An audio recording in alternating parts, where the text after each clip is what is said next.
Hey, what is going on, guys? So I think we can all agree that studying takes far too much time. So what I want to do in this video is show you guys how you can remember more of what you learn, even if you're spending fewer actual hours studying. And the way to do that is by spacing out that study time. This is a technique called spaced repetition, and to do it, you add progressively longer and longer time intervals in between each of your study sessions. So in this video, I want to show you exactly how you can do that, both with your paper flashcards and with apps, both for smartphones and computers. But first, I wanted to get into why this technique is so powerful, and also talk to you a little bit about the history behind it and how it relates to our memories in general. Spaced repetition leverages a memory phenomenon known as the spacing effect, which describes how our brains make better connections and overall remember things more effectively when we space out our learning over time. Here's how Pierce J. Howard, the author of my least favorite book to haul into coffee shops, puts it.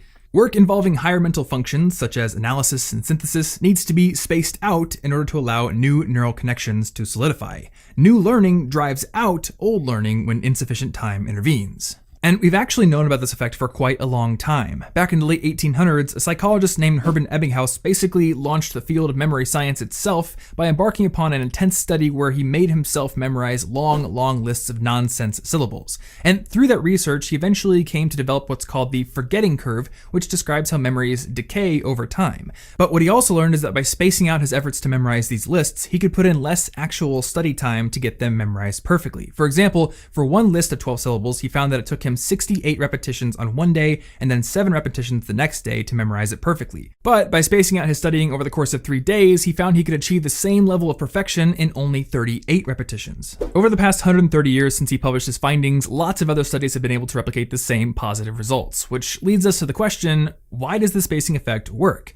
Well, to put it in simple terms, it turns out that one of the most important parts of the learning process is actually forgetting. Now, what forgetting truly is a subject for another video that I'll publish in the future, but the most important thing to note here is that the more we've forgotten something, that is, the harder we have to work to retrieve it since we last learned it or studied it, the greater the increase in learning will be. To make this a bit more clear, here's how the author Benedict Carey, who wrote the book How We Learn, explains it. Some amount of breakdown must occur for us to strengthen learning when we revisit the material. Without a little forgetting, you get no benefit from further study. It is what allows learning to build, like an exercised muscle. And that's the main reason why Carey calls spaced repetition one of the most powerful methods for remembering what you learn in his book. And I would add to that the fact that you can do this with basically any other learning technique. It's entirely complementary because it's all about just modifying the time periods in which you study. You can do anything within those time periods, you're just using the time periods as intelligently as possible. With that being said, now I want to get into how you can put spaced repetition into action and implement it into your own study systems. And we're going to talk about apps and computer programs that you can use in a minute here, but first I want to talk about a system that you can use with your paper flashcards, which is called the Leitner system. And here's how it works. The first step is to decide on a number of boxes that you're going to use to hold the cards in your system. Now, I don't actually own little boxes, so I've just substituted rubber bands and sticky notes that say box, but that actually works just as well and actually makes the system more portable, so that's pretty cool.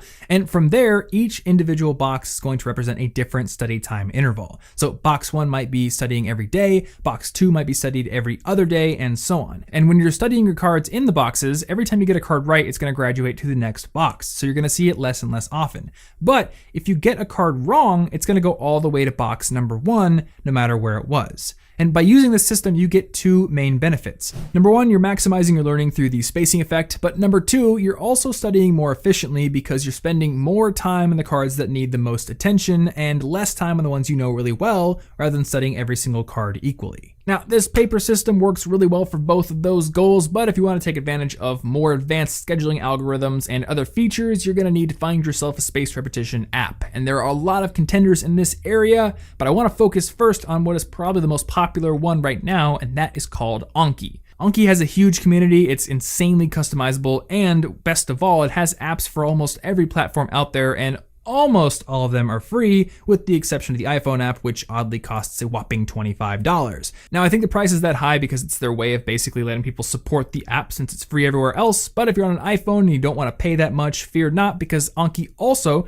has a companion web app called Anki Web, which is accessible from mobile Safari, so you can use that for free if you want. Now, with Anki, creating cards is really easy, and I really like the fact that you can add basically any kind of media you want to your cards, including pictures, which is awesome because adding pictures to your flashcards can really help increase retention.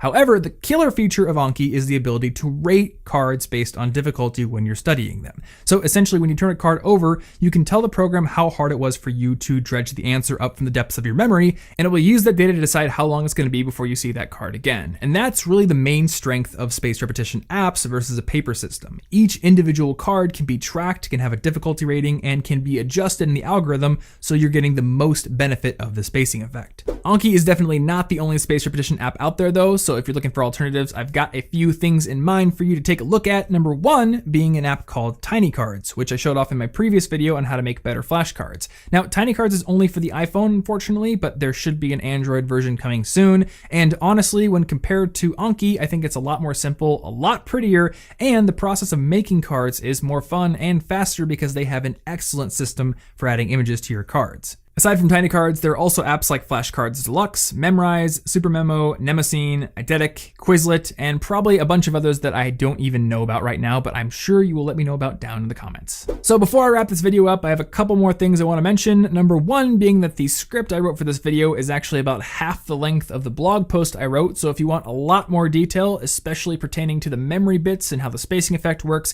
you can click the blog post link in the description down below or on the card on screen right now and read to your heart's content.